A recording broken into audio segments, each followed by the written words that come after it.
Hello दोस्तों, मैं हूं आपका अपना दोस्त फूलाराम भाटी और भाटी क्लासेस समदड़ी के यूट्यूब चैनल पर आप सभी का स्वागत है। दोस्तों, आज हम माध्यमिक शिक्षा बोर्ड अजमेर आरबीसी कक्षा 10 गणित के पेपर का सॉल्यूशन करेंगे। दोस्तों, बिना समय गंवाए आज के पेपर का सॉल्यूशन शुरू करते हैं। दोस्तों, पेपर का स्तर बहुत ही सरलता, ऐसे आशा करते हैं कि आप अधिकतम अंक प्राप्त करें। पहले हम दोस्तों पढ़ेंगे बहुविकल्पीय प्रश्न।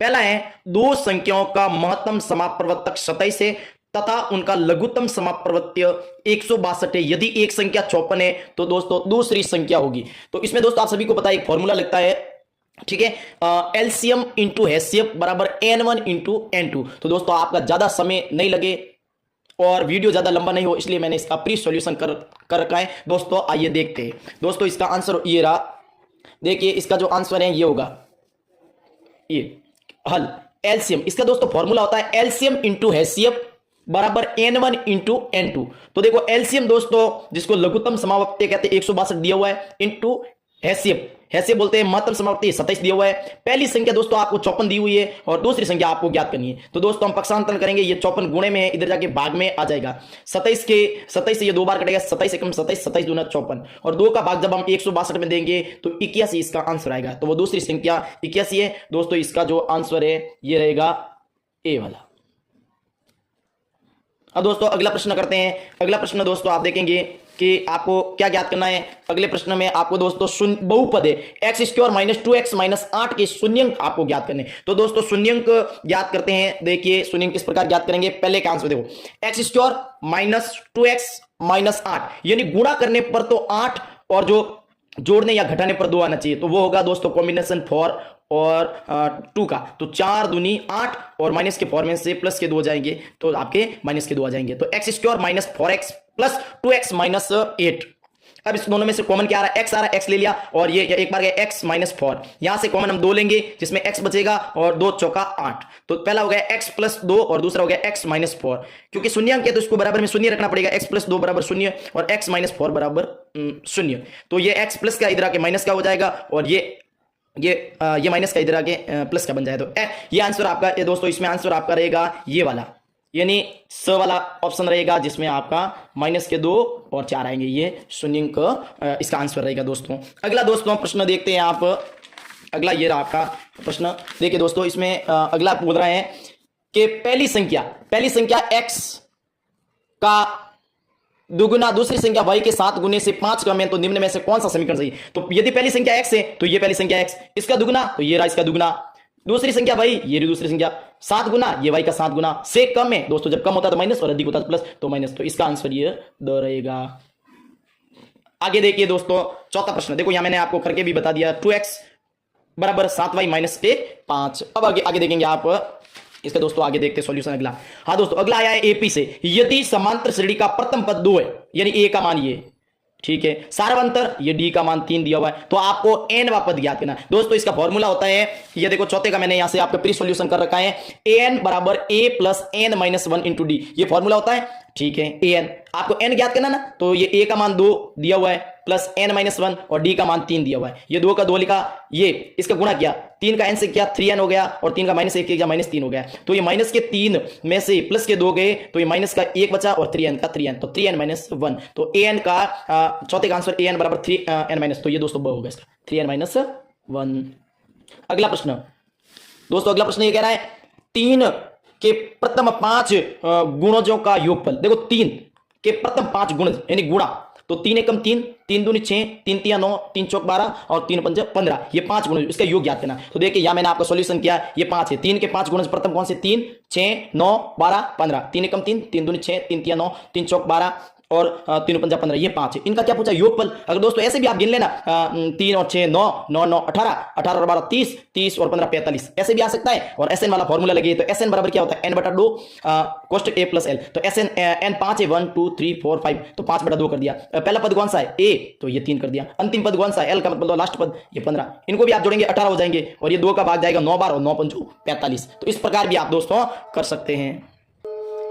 दोस्तों अगला छठा क्वेश्चन है, यदि किसी त्रिभुज पी क्यू आर में P Q square plus Q R square बराबर पी आर स्क्वायर है तो कौन सा समकोण है? तो दोस्तों ये मैंने बना दिया त्रिभुज पी क्यू आर है। अब ये आपका पी आर स्क्वायर है, ये पी क्यू स्क्वायर है और ये क्यू आर स्क्वायर। तो आपको सभी को पता है कि ये होती है कर्ण, तो कर्ण के सामने वाला जो कोण होता है वही दोस्तों समकोण होता है। तो यहां दोस्तों ये आपका 90 डिग्री इसका आंसर हो जाएगा। तो ये क्यू कोण है, ये आपका कौन सा होगा? 90 डिग्री का। इससे पहले वाले हमारे दोस्तों आंसर आया था, इससे पहले हमारा एक आंसर आया था, इसका कितना आया था? 45 आया था ना दोस्तों, इसका आया था 41, ये योगफल 45 है। दोस्तों अगला क्वेश्चन आप करेंगे। अगला क्वेश्चन आप देखिए क्या होता है। ये देखो 0,3 की x अक्ष से दूरी। तो दोस्तों x अक्ष से दूरी तो ये तो होता है x का मान और ये होता है y का मान। अगर आपको पूछे x अक्ष से दूरी तो y का मान होता है ये 3 होगा, और y से पूछे तो ये होता है। यहाँ पूछा x अक्ष से तो x अक्ष तो ये हो रहा, इससे दूरी है y की, ये 3 है, तो x अक्ष से दूरी ये होगी 3 दोस्तों। ठीक है, बहुत ही सरल आज का पेपर बहुत ही सरल था दोस्तों। ये देखो मैंने बताया दोस्तों। अगर हमारा वीडियो आपको पसंद आया तो भाटी क्लासेस समदड़ी के चैनल को प्लीज सब्सक्राइब करना। आगे प्रश्न है 8वां प्रश्न दोस्तों। 8वां प्रश्न आप देखिए यहां से, ये 8वां क्या बोल रहा है कि 2 sin 45 और cos 45 का मान। तो दोस्तों इसमें तो आपको थीटा वाली टेबल में मान याद होने चाहिए। तो मैंने देखो यहां पहले लिख दिया है कि 2 ये रहा दोस्तों, यहां देखिए 2 ये लिखा हुआ। sin 45 का मान 1/√2 होता है, cos 45 का मान 1/√2 होता है। √2 और 2 को करेंगे तो 4, और 4 का कितना होगा? 2, और ये 2 से 2 कट जाएगा, पीछे बचेगा 1। वापस देखिए 1/2 1/√2 इंटू 1/√2, इनको गुणा करेंगे तो 1/√4 आएगा। 4 का कितना निकलता है? 2, तो 1/2 हो गया। ये 2 से 2 कैंसिल हो गया, 1, तो इसका आंसर 1 होगा। तो दोस्तों इसका जो मान है ये 2 वाला 1 रहेगा। आगे दोस्तों देखिए पेपर का सॉल्यूशन, ताकि आपका ज्यादा समय खराब नहीं हो। हाँ भाई, ये है आपका अभी 9th वाला।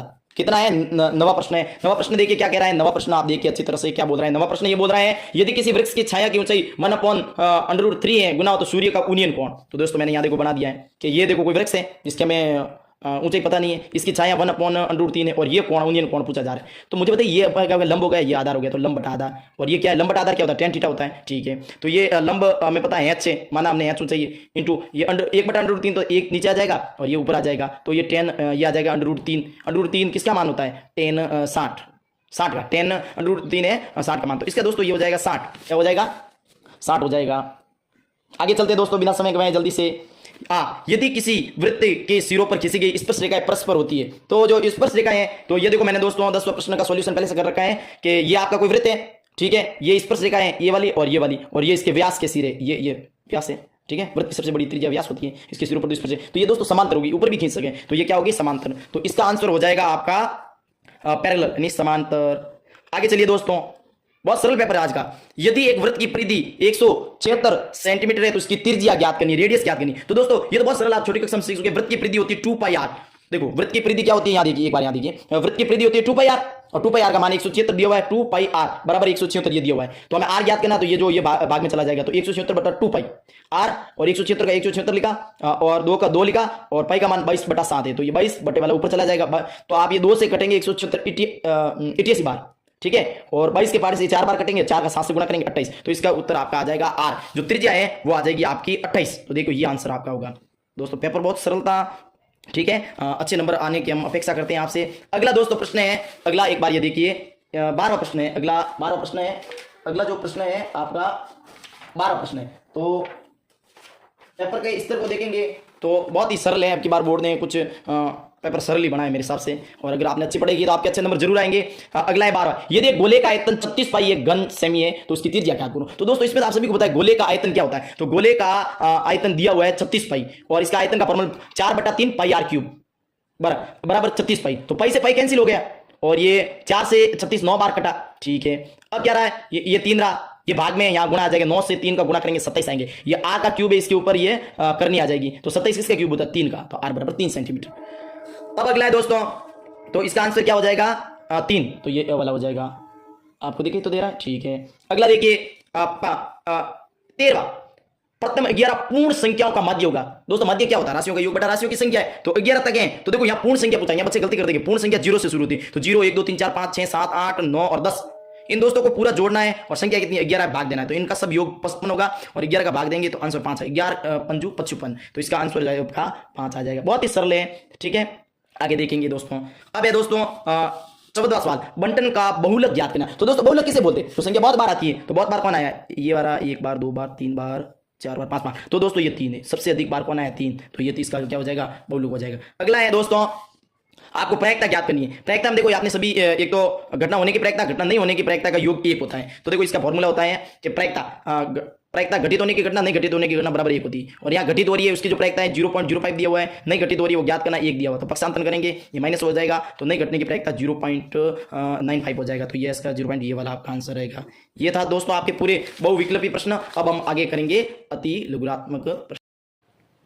दोस्तों आगे हम करते हैं रिक्त स्थान की पूर्ति करिए। तो पहला दोस्तों आपका सवाल आया है कि समांतर श्रेणी में देखो a का मान दिया हुआ -3, ठीक है, और 11वां पद आपको ज्ञात करना है। तो दोस्तों ये आपका an ज्ञात करना है। तो देखो इसमें देखिए दोस्तों मैंने सॉल्यूशन कर रखा है। पहला आपका बोल रहा है कि a बराबर -3 दिया हुआ है, ठीक है। d ज्ञात कैसे करते, दूसरे पद में से पहला पद निकालते, a2 - a1। तो a2 का मान -1/2 है और ये माइनस घटाएंगे और ये माइनस दिया हुआ है 3, इसका करेंगे तो माइनस माइनस ये प्लस हो जाएगा 1/2 प्लस का 3, इसे घटाएंगे तो d का मान 5/2 आएगा। अब दोस्तों मान रखते हैं, देखिए a बराबर कितना है 11, a + n - 1 इंटू डी, ये फॉर्मूला होता है। अब आप देखिए दोस्तों a का मान तो -3 प्लस का प्लस कितना 11वां पद पूछा ना, तो 11, n का मान 11 - 1 और d हमें 5/2 दिया हुआ है। 3 प्लस का प्लस 11 में से 1 गया 10, 5/2, 2 के पहाड़े से घटा 2 × 5 = 10, 5 × 5 25 हो गया और ये माइनस का 3। तो आपका a इसमें से घटाएंगे, प्लस का बड़ा इसलिए 22 आंसर आ जाएगा। इसका कितना आंसर लिखूं मैं दोस्तों, तो ये 22 है। कितना है 22 है। अगली रिक्त स्थान देखिए दोस्तों, हाँ ये बोल रहा है कि cos² 60 माइनस sin² 60 का मान। तो देखो cos² 60 है, यहां देखिए cos² 60 है और माइनस sin² 60 है, तो इसका मान होता है √3/2, इसका स्क्वायर करेंगे, माइनस का माइनस, साइन का क्या होता है 60 का 1/2, इनका भी स्क्वायर करेंगे। दोस्तों √3 का स्क्वायर करेंगे 9 होगा और 9 का क्या होगा 3, और 2 का करेंगे तो 4 होगा, ठीक है। माइनस का माइनस, 1 का करेंगे 1 ही रहेगा, 2 का करेंगे 4, इन दोनों का लसब लेंगे 4 आएगा, ठीक है। 3 ये 3 रहेगा, माइनस का 1 तो 2/4 और आंसर आ जाएगा, कटेगा 2 × 1 = 2, 2 दूनी 4, तो 1/2 आंसर आ जाएगा। तो इसका दोस्तों मैं लिखूंगा, इसका मान आएगा 1/2, 1/2। दोस्तों आगे करते हैं पेपर का सॉल्यूशन। आगे देखिए, यदि एक वृत्त का क्षेत्रफल कितना दिया हुआ है 154 है। तीसरा देखिए, यदि वृत्त का एक क्षेत्रफल 154 सेंटीमीटर, उसकी त्रिज्या ज्ञात है। तो देखो दोस्तों आप बहुत बार पढ़ते हैं, वृत्त का क्षेत्रफल का फॉर्मूला क्या होता है, πr² होता है। इसका मान 154 दिया, तो πr² बराबर 154 है, तो ये पाई है इसके बटे में चला जाएगा, यहाँ रहेगा r²। पाई का 154 और पाई का मान लिखते 22, बटे में 7 है, ऊपर चला जाए 7, 22 के पहाड़े से 154 7 बार कटेगा, 7 को 7 से गुणा करेंगे 49 आएगा, या स्क्वायर है रूट में बदल जाएगा, 49 किसका होता है 7 का, तो इसका आंसर हो जाएगा 7 सेंटीमीटर। क्या हो जाएगा 7 सेंटीमीटर। बहुत सरल है, कुल मिला के आपका जो प्रश्न बता रहे हैं सूत्रों पर आधारित है। अगला देखिए दोस्तों, अगला प्रश्न क्या पूछ रहा है, एक शंकु की त्रिज्या कितनी है 6 सेंटीमीटर और ऊंचाई कितनी है 8, तो तिर्यक ऊंचाई। तो दोस्तों इसमें कुछ नहीं करना, तिर्यक ऊंचाई का फॉर्मूला क्या होता है, तिर्यक ऊंचाई का फॉर्मूला देखिए, तिर्यक ऊंचाई का फॉर्मूला होता है L बराबर h² + r²। h का मान 8 दिया हुआ है, 8 का स्क्वायर करेंगे, प्लस r का मान 6 दिया हुआ उसका स्क्वायर करेंगे। 8 का कितना होता है 64 और 6 का कितना होता है 36, दोनों को जोड़ेंगे 100 आएगा, और 100 किसका होता है 10 का होता है, तो इसका आंसर 10, तो यहाँ लिखेंगे दोस्तों 10।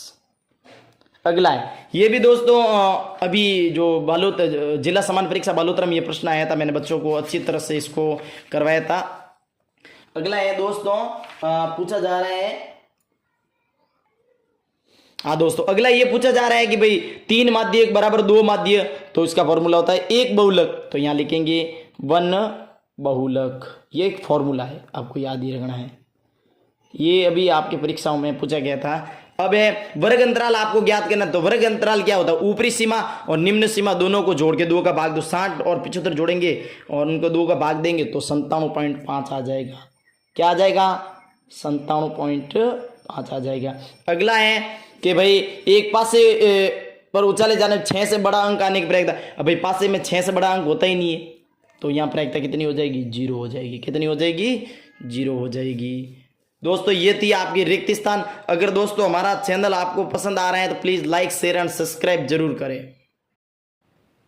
दोस्तों अब हम आगे करेंगे अति लघुरात्मक प्रश्न। तो दोस्तों अति लघुरात्मक प्रश्न में पहला प्रश्न आप देखिए क्या बोल रहा है, x का मान 2 की घात 3 इंटू 3 की घात 2 तथा y का मान 2 की घात 2 प्लस 3 की घात 2, एक्स वाई का एलसीएम ज्ञात करना है। तो दोस्तों x का मान और y का एलसीएम का अर्थ होता है अधिकतम घात और एचसीएफ का अर्थ होता है न्यूनतम घात। तो अधिकतम घात, यहां अधिकतम घात है 2 की घात 3 और यहां होगा 3 की घात 2। तो यहां अधिकतम घात, तो इसका आंसर हो जाएगा 2 की घात 3 इंटू 3 की घात 2। कैसे, अधिकतम घात वाला आपको लेना, इसमें से भी अधिकतम घात वाला लेना, इसमें से भी आपको अधिकतम घात वाला लेना है। आगे देखिए दोस्तों, आगे आप देखेंगे दोस्तों, अगला प्रश्न है बहुपद एक्स स्क्वायर माइनस 3 के शून्यंक ज्ञात करो। दोस्तों शून्यंक का अर्थ है उसके बराबर में शून्य रखना है। तो एक्स स्क्वायर माइनस 3 है, इसका आपको शून्यंक ज्ञात करना। तो एक्स स्क्वायर माइनस 3 बराबर 0, शून्यंक का अर्थ शून्य रखना है, शून्य रख दिया। ठीक है, ये प्लस का था, बराबर की इधर साइड गया, प्लस का हो गया। ये एक्स स्क्वायर था, स्क्वायर हटा या रूट लगा, तो एक बार प्लस में एक बार माइनस में लिखेंगे, तो इसका आंसर ये हो जाएगा।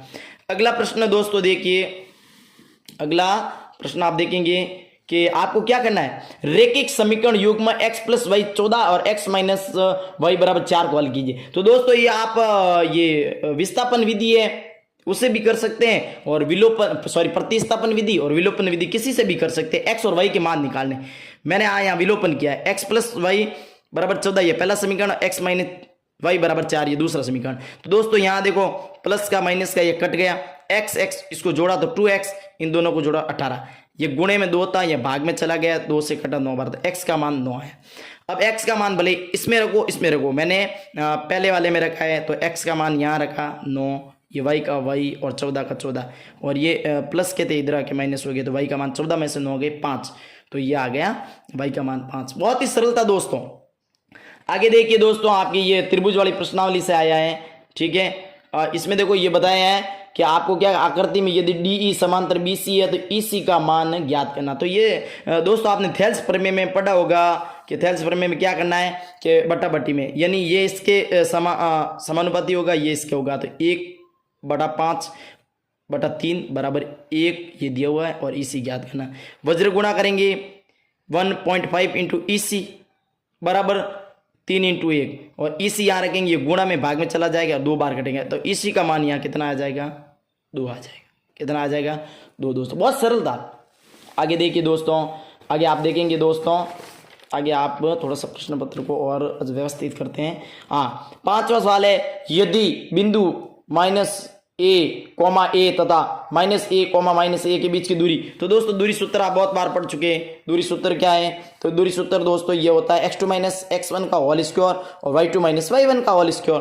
तो यहाँ देखो मान रख दिए, ठीक है, ये माइनस का था और ये माइनस प्लस हो गया, तो माइनस प्लस ये दो 0 हो गया, तो 0 का स्क्वायर करेंगे। या माइनस का a है और ये माइनस का a, तो माइनस माइनस आपके प्लस हो गए, माइनस के 2a हो गए और ये 0 का तो स्क्वायर 0 ही होगा, 2a, तो इसका स्क्वायर करेंगे तो 4a स्क्वायर हो गया, 4 का निकलेगा 2 और a का 2, तो इसका आंसर 2a आ जाएगा दोस्तों। बहुत सरल था।